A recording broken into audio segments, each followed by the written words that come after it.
Assassin's Creed Rogue is so underrated that it actually hurts.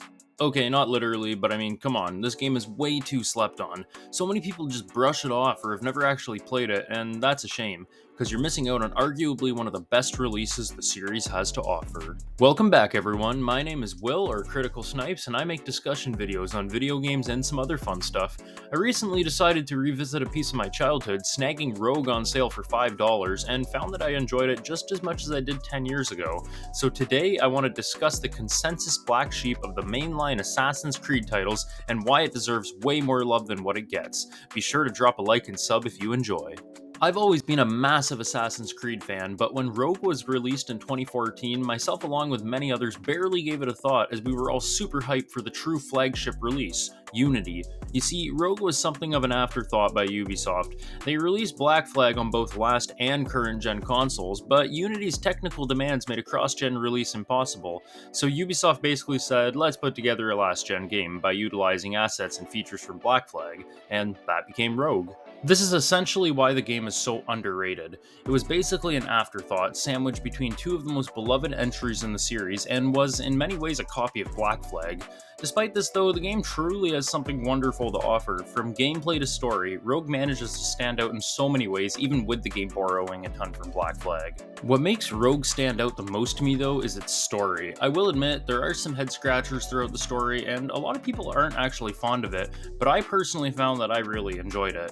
It's short in length, yes, which is a result of the game mostly being a side project for Ubisoft, but I honestly believe that what we did get is a tightly written, focused narrative that hits harder than most of the bloated AC campaigns we've had. Shay's story is personal, tragic, and honestly one of the most human arcs we've seen in the franchise. Instead of the usual power fantasy of climbing ranks within the Brotherhood, you're watching a man lose faith in the Assassins, question everything he believed in, and ultimately turn against them. This twist makes every mission feel weighty, because you're not just fighting faceless enemies, you're fighting the people you once called allies. Shay as a protagonist is also very underrated. His writing and voice acting are top tier, his story is tragic, his motivations are very understandable, and honestly, his main outfit is absolutely goated.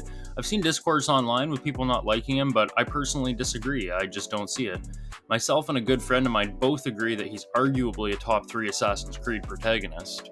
Beyond the story and our protagonist here, there are many other parts of this game that are just awesome. The naval combat, while yes being a copy of Black Flag, is expanded on in ways that still make it feel fresh.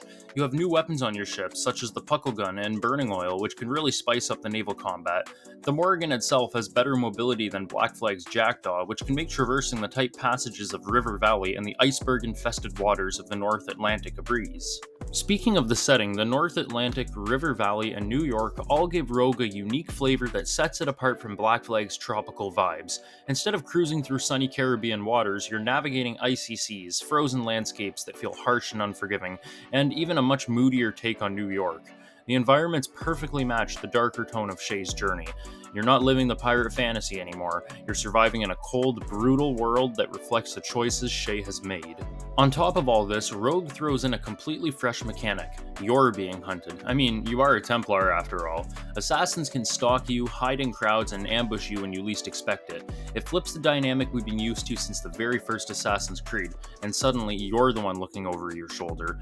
I'll admit, this feature can be somewhat annoying at times, such as when you just want to explore. However, I find that it usually doesn't take away from the core experience, and that it's kind of a cool addition. I just really love so many aspects of Rogue, even the recycled side content and collectibles. I feel like Black Flag absolutely nailed side content for an Assassin's Creed game, and seeing another game approach it in the exact same way worked great for me because, well, Black Flag is one of my favorite games ever, and I could always go for more of that style. All in all, despite Rogue borrowing tons of elements from Black Flag, it being released alongside Unity, and the game as a whole being rather short, it truly does hold up as a great AC title on its own. It's honestly a very good example of quality over quantity. The game truly does deserve more love, and if you haven't played it, you really should. What do you guys think though? Have you played Rogue, and what did you think of it if you did? If you enjoyed this video, drop a like and subscribe. We are always coming out with new videos on any game and any topic, and sometimes some other fun stuff too. With all that being said, Critical Snipes is out. Peace.